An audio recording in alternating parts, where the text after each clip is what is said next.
jasage de jeu de rôle qui va faire une vidéo réponse à François Letarte qui dit que quand on est invisible, on est tout nu. Bon, j'ai commencé à écouter la vidéo de Pierre qui décrivait toutes les règles, tu sais, puis je me suis dit, oui, les règles, c'est ça. Les règles disent ça, c'est ça. Si tu portes du stock, il disparaît de toi, puis tout.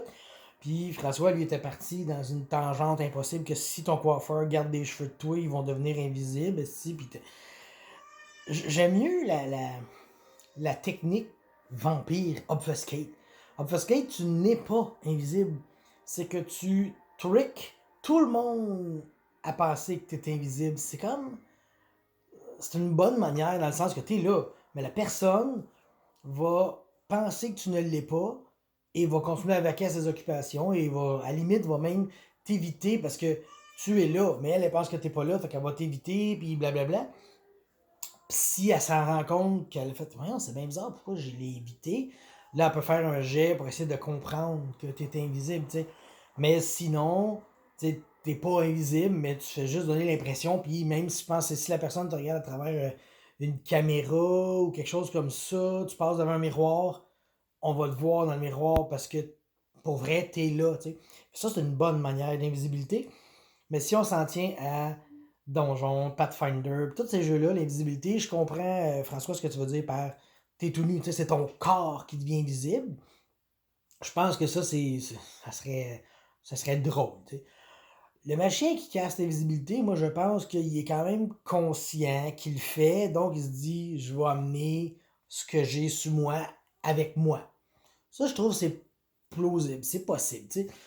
Là où les questions commencent à se poser, c'est quand que le barbare, il pense qu'il boit une bière, puis vu qu'il a 3 d'intelligence, il boit une potion d'invisibilité, puis il fait ça goûte à rien.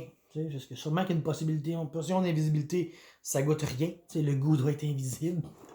Fait que, qu'est-ce qui fait qu'il devient invisible, puis son linge aussi, ou juste sa couche de poêle, on s'entend, le barbare a juste une couche de poêle, puis ça, sa grosse épée, tu sais.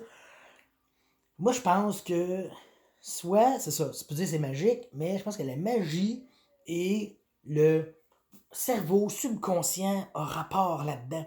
Tu sais, tu bois une potion, moi je crois, parce que là on connaît pas toutes les capacités du cerveau humain. Le cerveau humain réalise, hey, je suis en train de devenir invisible. Qu'est-ce j'ai besoin de mon linge puis de mon arme. Et il fait fonctionner la potion de manière à ce qu'elle doit fonctionner, tu sais. Même le barbare est cave, mais il a comme son subconscient derrière, je pense il est super brillant, tu sais, je veux dire. Fait que c'est de même que je le jouerais un peu que t'as le subconscient un peu qui t'aide peut-être, ou l'histoire de la magie. Tu sais, la magie a été créée comme ça, la personne qui va boire ça et tout son linge disparaîtront. Ah! Là, il met ça dans son jus, loup.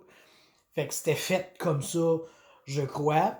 Mais l'idée de tout le monde invisible sont tous tout nus, ça serait drôle à créer ça, là, pour vrai. C'est drôle. C'est sûr que là, tes cheveux sont coupés, ne font plus partie de toi. On s'entend, ils sont coupés, ils sont détachés, ils sont morts, tu sais. Euh, moi, je répondrais ça comme ça, là, tu sais, par souci de logique, tu sais. Mais c'est dans le film Les Supposés Héros que le gars il dit moi je peux être invisible à volonté quand on me regarde pas. Puis là tu te dis ouais mais c'est caf là finalement, un moment donné, tu vois que c'est vraiment ça son pouvoir puis que le gars devient invisible, là il arrive l'autre bord, je sais pas trop, il arrête une caméra ou quelque chose, puis là le monde se revire, il réapparaît donc puis il a plus son linge parce que son linge lui est pas devenu invisible, tu sais. Fait que c'est ça un peu ça la joke, fait que tu sais François, si tu joues une game, puis t'es le maître, puis tu dis que l'invisibilité affecte pas le linge, puis que tout le monde qui veut l'être invisible, faut qu'il soit tout nu, moi j'embarque là-dedans. C'est toi le maître, c'est ton système, c'est tes règles maison. Je suis pour ça, puis même que si c'est ça, j'aurais juste le goût de jouer un mage avec invisibilité. Je vais jouer un illusionniste qui tripe trop à être invisible tout nu, parce que après ça, il peut se promener et faire ouais, personne me voit, mais il est tout nu, tu sais. Ça serait cœur, hein, tu sais. Mais si je joue avec Pierre, on va lire les règles, puis ça va être ça. Ça va être, tu bois la potion, tu casses le spell, tu es invisible pendant 3 minutes, pas plus, puis ton gear est invisible avec toi, puis etc. Puis si, mettons, vous venez jouer avec moi, ben François, toi, ton mage va être invisible tout nu, puis celui de Pierre, il sera pas, parce que lui, il va avoir les règles. Non, je niaise un peu. Moi, je pense que c'est ça, c'est de la magie, puis c'est fait en fonction du plaisir de jouer, tu sais. Fait que, mais pour vrai, c'est comme. Je pense que c'est une des vidéos qui m'a fait le plus rire. Jusqu'à ce que tu fasses un commentaire sur notre RPG Week 13 que tu dis que si le gars est invisible dans notre affaire, sur le metagaming, il est tout nu, là.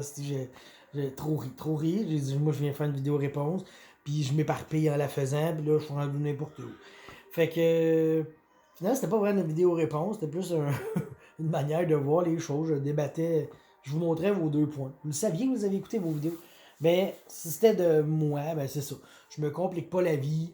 J'y vais avec toi, tu deviens visible, ce que tu portes logiquement. Puis c'est ça, tu sais, c'est comme tu dis, le char, tu sais. Tu disparais avec ton char. Ah oui, je tiens mon char, il disparaît avec moi. Non, parce que tu peux pas amener ton char avec toi. Tu sais, c'est comme si tu amènes quelqu'un, mettons que tu tiens quelqu'un dans tes bras, puis que tu deviens invisible. Moi, je crois que la personne que tu tiens va être invisible. Tu l'échappes, elle devient visible, et ça fait boudoum. Puis là, ça serait de voir si toi tu reviens invisible parce que tu as dérangé le cours des choses. Tu sais, je pense que tant que tu déranges pas le cours des choses, tu restes invisible. Fait que, en tout cas. Mais pour vrai, c'est une excellente question, un excellent débat divertissant. Merci François. Bye.